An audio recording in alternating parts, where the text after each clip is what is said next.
Hey everyone, welcome back to the channel. Today I'm going to be talking about the film Aguirre, The Wrath of God, produced, written, and directed by Werner Herzog. This film was released in 1972 and stars Klaus Krasinski as a man who is pretty much a maniac. He is a Spanish conquistador who is trying to find El Dorado in the Amazon jungle. This film came out in 1972. This was Werner Herzog's very first feature film. So, it's very old. It's almost shot like it's a documentary, which I thought was very interesting. I thought that it was just a feat of filmmaking. I don't know how he accomplished what he did. So like I said, the plot is fairly simple. It's about this man who is a conquistador from Spain who basically goes to the Amazon and tries to find El Dorado. If you don't know what El Dorado is, basically it is a mythical city that is supposed to be in South America that is like completely made of gold. And so it's, it was something that was seen as something that could potentially be very lucrative. A lot of Werner Herzog's films have the same kind of themes of people who kind of are in way over their head trying to accomplish some dream that they just have no idea how to do, and they kind of go crazy trying to figure it out in the process. And it's almost like semi-autobiographical in a sense of how Werner Herzog was at the time. The filming of this and Fitzcarraldo, he kind of went a little loopy in the jungle, and I would as well. This film has a bunch of just crazy stuff going on. I mean, most of it is shot on rafts that are literally made out of wood and just tied and made by like indigenous people, I would assume. And it's really a really amazing accomplishment in filmmaking, in my opinion. And I know that I'm not the only one. So like I said, this film, it was filmed in 1972. It was also filmed, in the middle of the rainforest, just like on film or whatever. There were like 0 special effect shots that I noticed. If there were any, I would be shocked.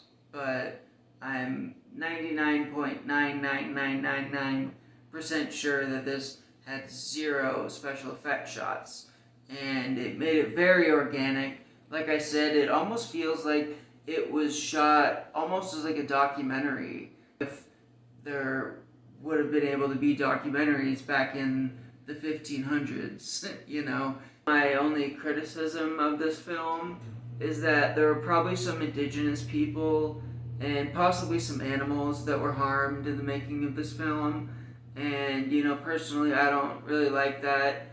This film is literally 50 years old, though.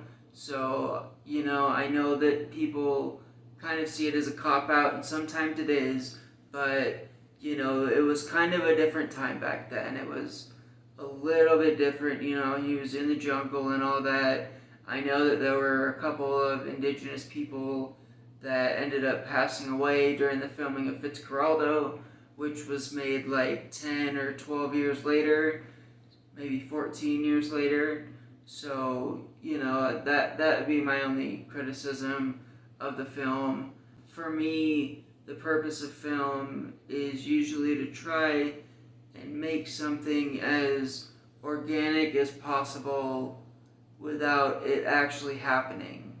But then there's also, another school of thought in film that I've been exposed to the last, 7 years or so, where it's like we want to make this as real as possible.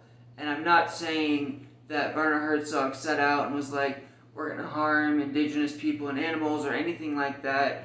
But I would say that there were probably people that were possibly harmed in this, and possibly some animals as well. There was nothing extremely graphic or anything like that, but I would say that would be my only criticism. For me, I've noticed that a film is great if I'm looking the entire time for something to criticize the film on, but then I really don't find anything.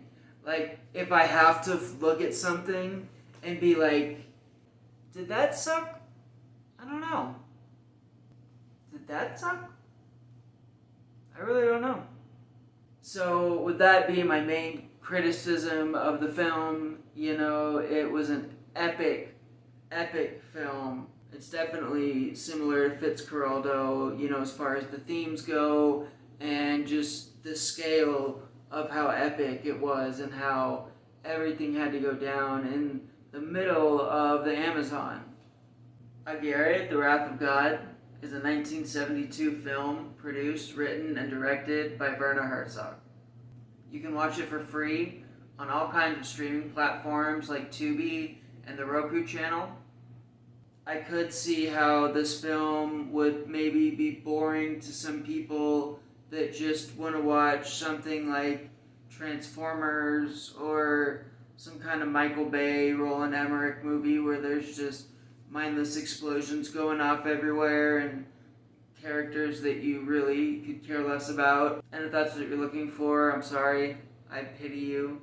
But if that's not what you're looking for, then I would definitely recommend this film. I've said it before, and I'll say it again. I think that Werner Herzog is one of the most important filmmakers that is currently living, if not one of the most important filmmakers of all time.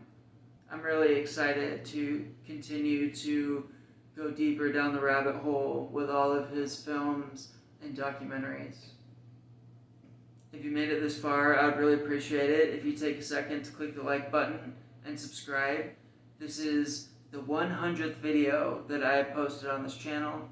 I might have deleted some by the time you saw this, but this is the 100th video that I have posted on this channel, and so I'm really excited about that. I would love to get some more subscribers and start getting this channel to grow a little bit. If you like any kind of content about film, music, culture, mental health, anything like that, then I probably have some content that you might enjoy. So I'd really appreciate it if you take a second to go do that. Thanks so much for watching, and I'll see you again soon.